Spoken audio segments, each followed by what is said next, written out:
In Tune with the Infinite by Ralph Waldo Trine, Part 6. The Secret Power and Effects of Love. This is the spirit of infinite love. The moment we recognize ourselves as one with it, we become so filled with love that we see only the good in all. And when we realize that we are all one with this infinite spirit, then we realize that in a sense, we are all one with each other. When we come into a recognition of this fact, we can then do no harm to anyone, to anything. We find that we are all members of the one great body, and that no portion of the body can be harmed without all the other portions suffering thereby. When we fully realize the great fact of the oneness of all life, that all are partakers from this one infinite source, and so that the same life is the life in each individual, then prejudices go and hatred cease. Love grows and reigns supreme.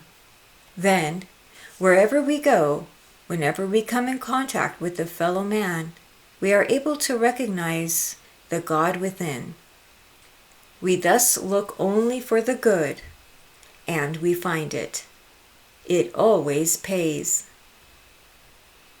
There is a deep scientific fact underlying the great truth: he that takes the sword shall perish by the sword. The moment we come into a realization of the subtle powers of the thought forces, we can quickly see that the moment we entertain any thoughts of hatred toward another, he gets the effects of these diabolical forces that go out from us and has the same thoughts of hatred aroused in him, which in turn return to the sender.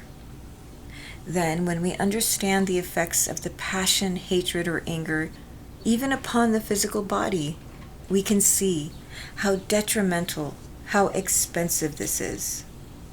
The same is true in regard to all kindred thoughts or passions: envy, criticism, jealousy, scorn. In the ultimate, we shall find that in entertaining feelings of this nature toward another, we always suffer far more than the one toward whom we entertain them. And then, when we fully realize the fact that selfishness is at the root of all error, sin, and crime, and that ignorance is the basis of all selfishness, with what charity we come to look upon the acts of all. It is the ignorant man who seeks his own ends at the expense of the greater whole. It is the ignorant man, therefore, who is the selfish man. The truly wise man is never selfish. He is a seer and recognizes the fact that he, a single member of the one great body, is benefited in just the degree that the entire body is benefited. And so he seeks nothing for himself that he would not equally seek for all mankind. If selfishness is at the bottom of all error, sin, and crime, and ignorance is the basis of all selfishness, then when we see a manifestation of either of these qualities, if we are true to the highest within us, we will look for and will seek to call forth the good in each individual with whom we come in contact. When God speaks to God, then God responds and shows forth as God. But when devil speaks to devil, then devil responds, and the devil is always to pay. I sometimes hear a person say, "I don't see any good in him." No? Then you are no seer. Look deeper, and you will find the very God in every human soul. But remember, it takes a God to recognize a God. Christ always spoke to the highest, the truest, and the best in men. He knew and he recognized the God in each because he had first realized it in himself. He ate with publicans and sinners. Abominable, the scribes and Pharisees said. They were so wrapped up in their own conceits, their own self-centeredness, hence their own ignorance, that they had never found the God in themselves, and so they never dreamed that it was the real life of even publicans and sinners. In the degree that we hold a person in the thought of evil or of error, do we suggest evil and error to him? In the degree that he is sensitively organized or not well individualized, and so subject to the suggestions of the thought forces from others, will he be influenced? And so in this way, we may be sharers in the very evil doing in which we hold another in thought. In the same way, when we hold a person in the thought of the right, the good, and the true, righteousness, goodness, and truth are suggested to him, and thus we have a most beneficent influence on his life and conduct.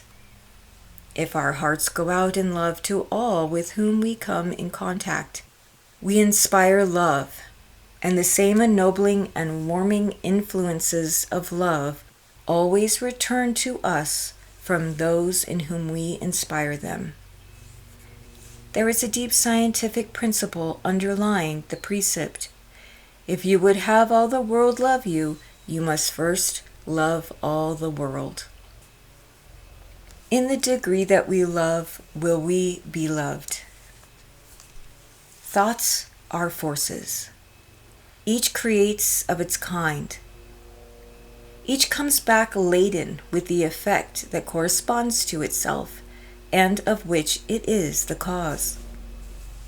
Then let your secret thoughts be fair. They have a vital part and share in shaping words and molding fate. God's system is so intricate. I know of no better practice than that of a friend who continually holds himself in an attitude of mind that he continually sends out his love in the form of the thought, "Dear everybody, I love you." And when we realize the fact that a thought invariably produces its effect before it returns, or before it ceases, we can show how he is continually breathing out a blessing, not only upon all with whom he comes in contact, but upon all the world. These same thoughts of love, moreover, tokened in various ways, are continually coming to him from all quarters. Even animals feel the effects of these forces. Some animals are much more sensitively organized than many people are, and consequently, they get the effects of our thoughts, our mental states, and emotions much more readily than many people do. Therefore, whenever we meet an animal, we can do it good by sending out to it these thoughts of love. It will feel the effects, whether we simply entertain or whether we voice them. And it is often interesting to note how quickly it responds and how readily it gives evidence of its appreciation of this love and consideration on our part. What a privilege, and how enjoyable it would be to live and walk in a world where we meet only gods. In such a world you can live. In such a world I can live. For in the degree that we come into this higher realization, do we see only the God in each human soul.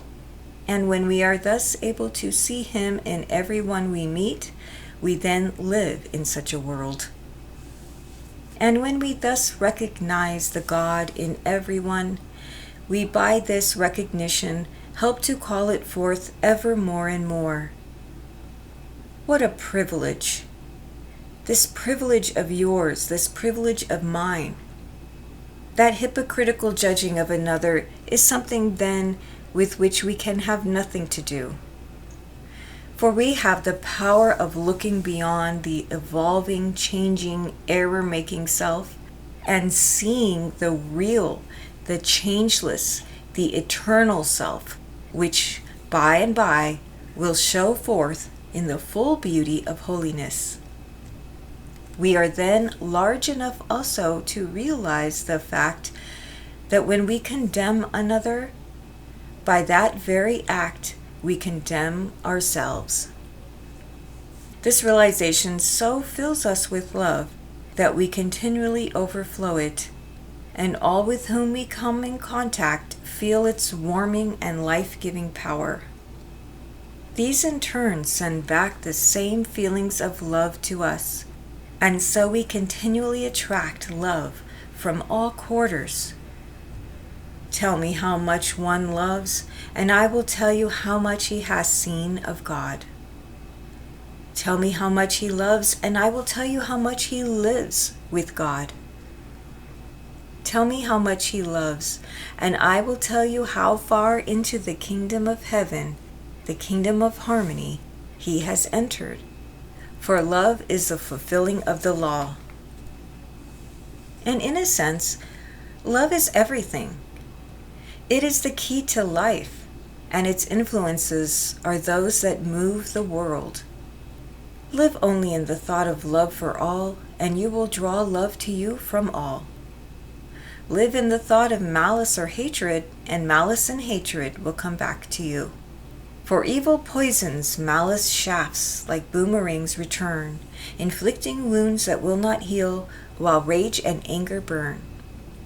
Every thought you entertain is a force that goes out, and every thought comes back laden with its kind. This is an immutable law. Every thought you entertain has moreover a direct effect upon your body. Love and its kindred emotions are the normal and the natural, those in accordance with the eternal order of the universe, for God is love. These have a life-giving, health-engendering influence upon your body, besides beautifying your countenance, enriching your voice, and making you ever more attractive in every way. And as it is true that in the degree that you hold thoughts of love for all, you call the same from them in return, and as these have a direct effect upon your mind, and through your mind upon your body, it is as so much life force added to your own from without. You are then continually building this into both your mental and your physical life, and so your life is enriched by its influence.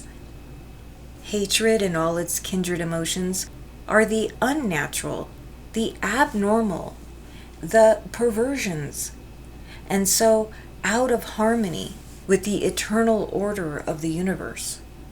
For if love is the fulfilling of the law, then these, its opposites, are direct violations of law. And there can never be a violation of law without its attendant pain and suffering in one form or another. There is no escape from this. And what is the result of this particular form of violation?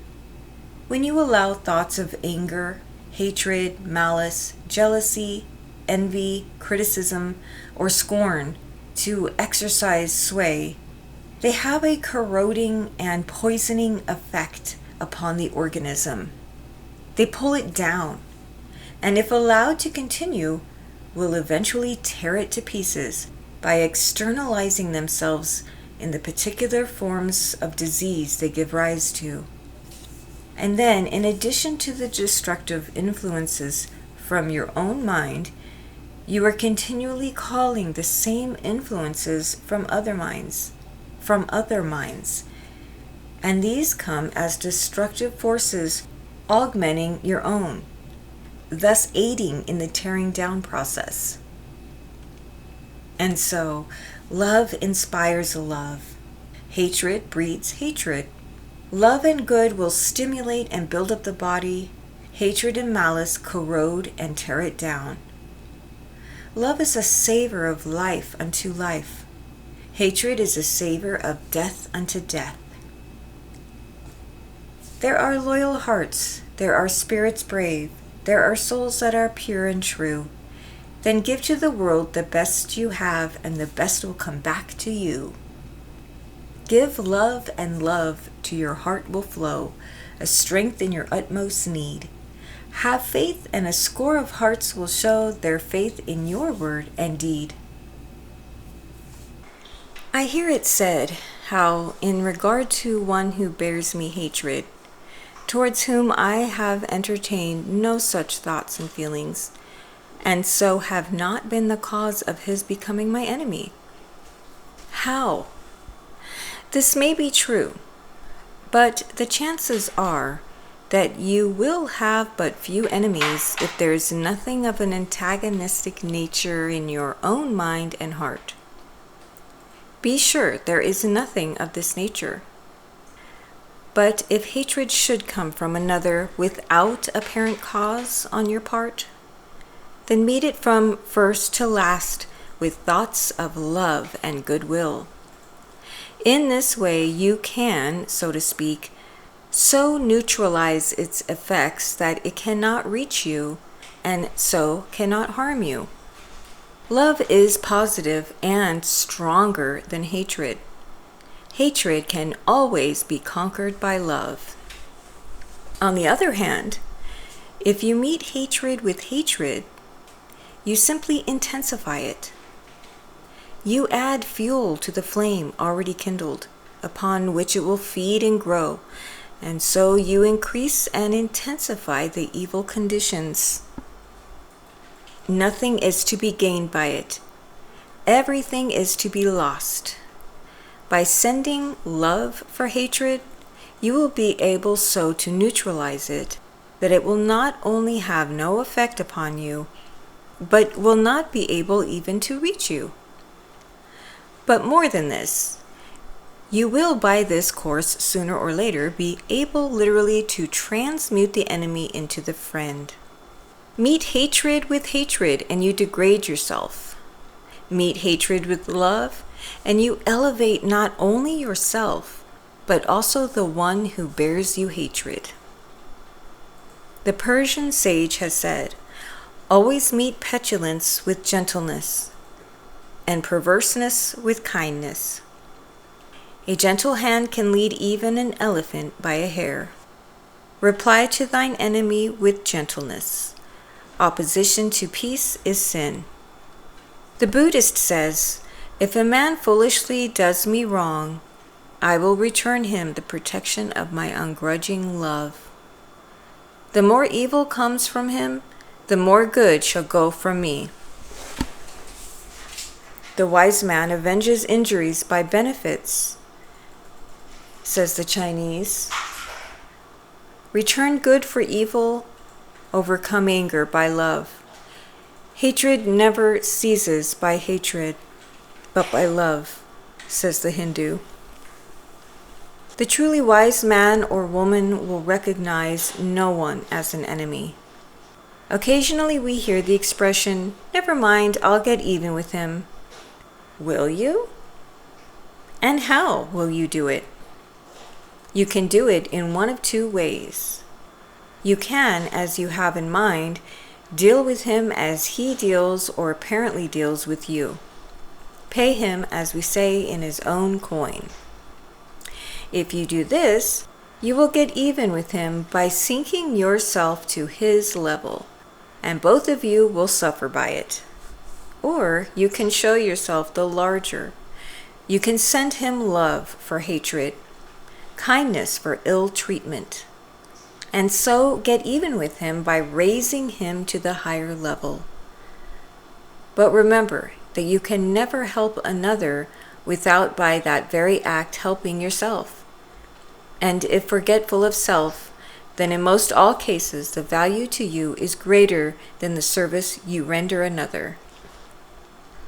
If you are ready to treat him as he treats you, then you show clearly that there is in you that which draws the hatred and ill treatment to you.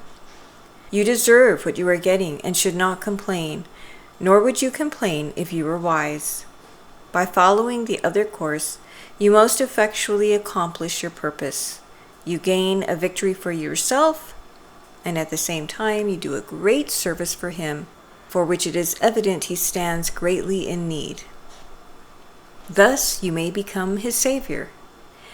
He, in turn, may become the savior of other error-making and consequently care-encumbered men and women.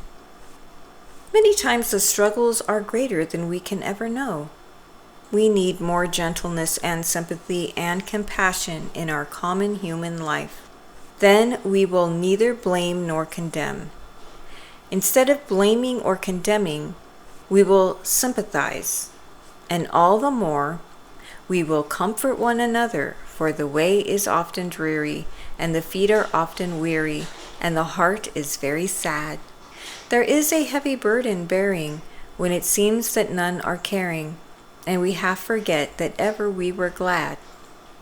Comfort one another with the hand clasp close and tender, with the sweetness love can render, and the looks of friendly eyes. Do not wait with grace unspoken, while life's daily bread is broken. Gentle speech is oft like manna from the skies. When we come fully to realize the great fact that all evil and error and sin, with all their consequent sufferings, come through ignorance, then wherever we see a manifestation of these in whatever form, if our hearts are right, we will have compassion, sympathy and compassion for the one in whom we see them. Compassion will then change itself into love, and love will manifest itself in kindly service. Such is the divine method.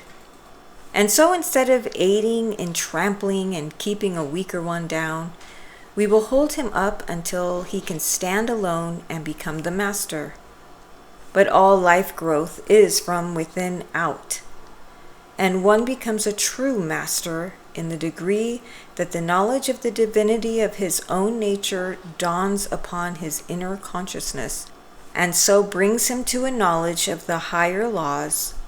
And in no way can we so effectually hasten this dawning in the inner consciousness of another as by showing forth the divinity within ourselves simply by the way we live.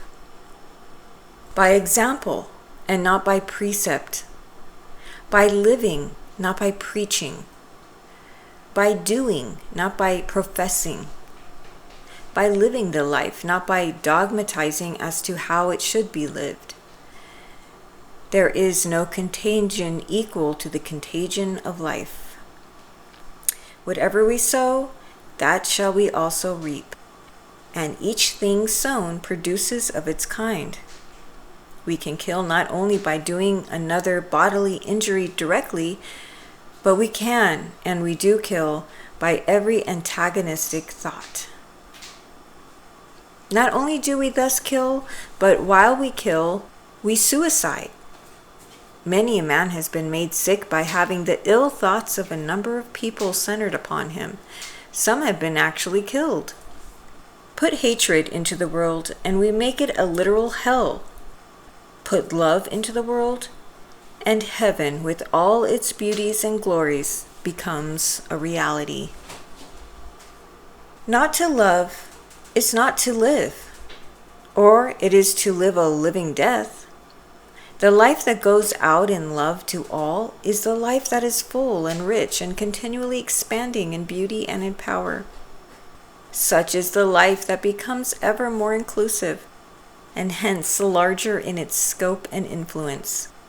The larger the man and the woman, the more inclusive they are in their love and their friendships. The smaller the man and the woman, the more dwarfed and dwindling their natures, the more they pride themselves upon their exclusiveness. Anyone, a fool or an idiot, can be exclusive. It comes easy. It takes and it signifies a large nature to be universal, to be inclusive. Only the man or the woman of a small, personal, self-centered, self-seeking nature is exclusive. The man or the woman of a large, royal, unself-centered nature never is. The small nature is the one that continually strives for effect. The larger nature never does. The one goes here and there in order to gain recognition, in order to attach himself to the world. The other stays at home and draws the world to him. The one loves merely himself. The other loves all the world. But in his larger love for all the world, he finds himself included. Verily then, the more one loves, the nearer he approaches to God. For God is the spirit of infinite love.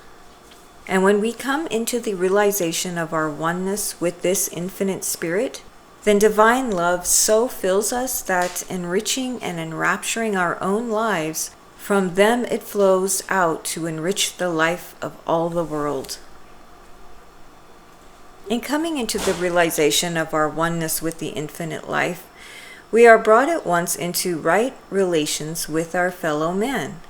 We are brought into harmony with the great law, that we find our own lives in losing them in the service of others.